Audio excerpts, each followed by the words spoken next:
Ptira Klalit. Préambule. La connaissance de soi et l'autonomisation de l'être sont deux concepts importants et souhaitables. Mais en même temps, ils nécessitent grandement d'être expliqués, de comprendre, d'admettre qu'une notion est importante et nécessaire, souhaitable.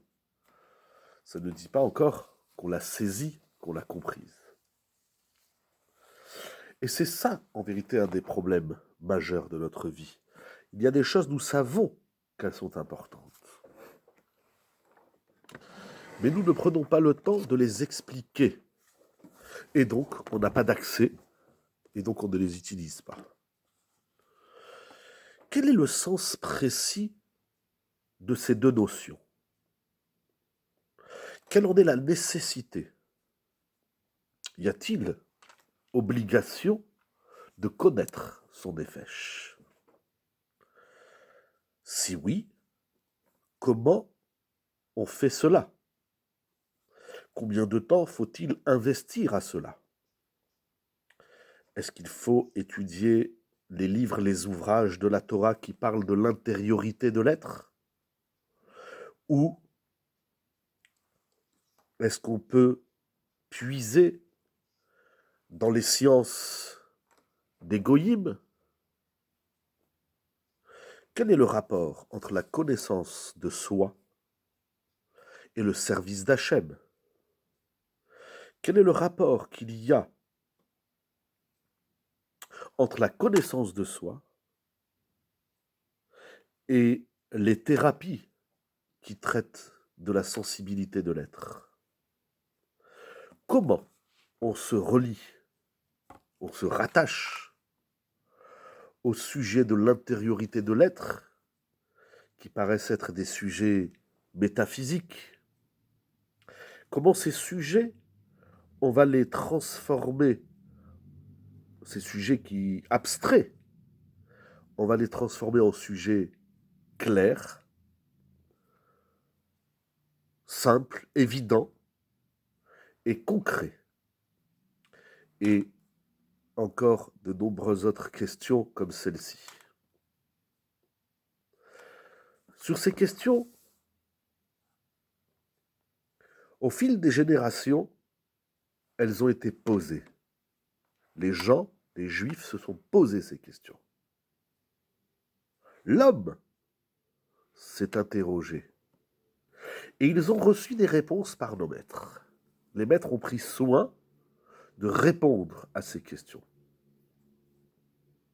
Nos maîtres qui ont tant investi, travaillé dans notre sainte Torah, l'ishma, c'est-à-dire désintéressé de tout profit personnel, mais vraiment dans l'absolu, pour toucher la pureté, l'absolu de la Torah, dans la sainteté, la pureté et la dévotion de leur être. Eux, ces maîtres-là, nos maîtres, dans ce travail qui est nécessaire, dans la qualité, la finesse de leur travail, dont les caractéristiques, comme le Rav a dit, la sainte Torah l'ishma, la Kdusha, la sainteté, la pureté, la dévotion de leur être, tout ça c'est nécessaire pour pénétrer l'univers intérieur et riche de l'être.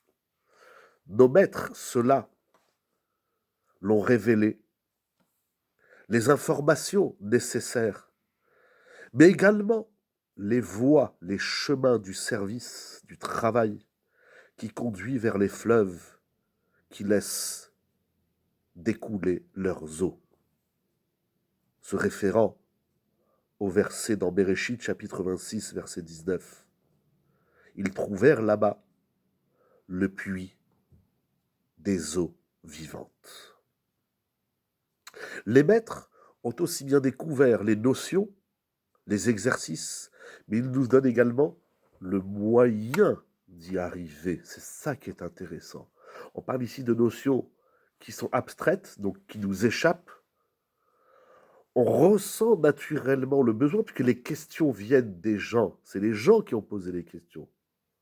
On ressent fortement, et ce n'est pas rien, que notre vie va au-delà du corps. Que notre vie, notre être, a un besoin profond de vivre cette profondeur. Il faut la définir, la cadrer, la dessiner, mais également lui donner les moyens d'y arriver. Les maîtres dans l'histoire de la Torah ont fait ce travail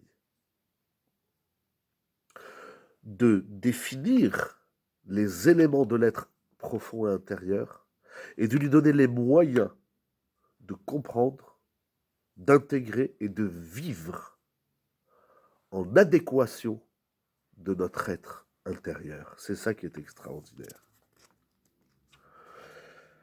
À cause des différents exils et drames de l'histoire, les propos des maîtres n'ont pas été réunis dans un seul ouvrage, mais ils sont éparpillés ici et là, un peu ici, un peu là, dans des dizaines d'ouvrages. Et cela fait partie de la difficulté du travail, puisqu'il faut savoir où chercher. Des fois, c'est au milieu d'un discours. Un maître va expliquer un sujet de la Torah, puis au milieu de son discours, il va laisser glisser une notion importante. Il a fallu réunir toutes ces idées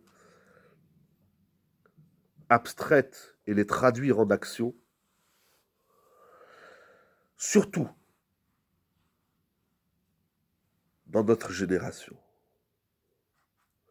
La lumière scintille et brille dans toute sa force, mais il faut la capter.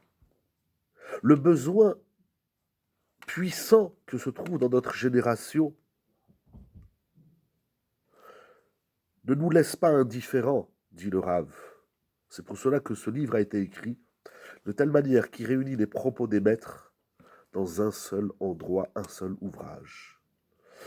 Et il amènera une seule voie qui est fondamentale, qui est aux racines pour la connaissance de soi et l'autonomisation de son être. Le but de ce livre n'est pas d'élargir, d'enrichir le panier des connaissances intellectuelles de chacun, mais c'est de le guider. Comment se connaître? Qui est-il véritablement? Et de redonner à son être intérieur, nishmatique, son nefesh, toute sa puissance, j'ai envie de dire, toute sa saveur, pour avancer pas à pas, tout en comprenant les choses. C'est pas fait comme ci et fait comme ça. Il y aura un travail de réflexion, de compréhension, de ressenti, de sensation. Ressentir ce qu'on dit, on peut dire des choses intellectuelles très intéressantes, mais on ne les ressent pas dans les moindres recoins de notre être, et également de les vivre pleinement. Donc ici, le Rav a réuni les trois zones, si on peut ainsi dire, essentielles de l'être: la havana, la compréhension, ça va nous toucher dans l'esprit; la hargasha, la sensation de ces idées fortes. On est dans un monde où souvent on détache l'intellect de la sensation. Troisièmement, la chavaya, le vivre pleinement les choses.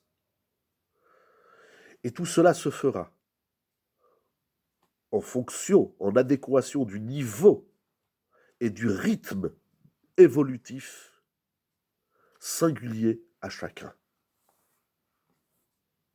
Si tu as besoin de 2 jours pour comprendre, de 2 jours pour ressentir et de 2 jours pour le vivre, si tu as besoin d'une semaine, peu importe. C'est au rythme de chacun, c'est ça qui est très fort.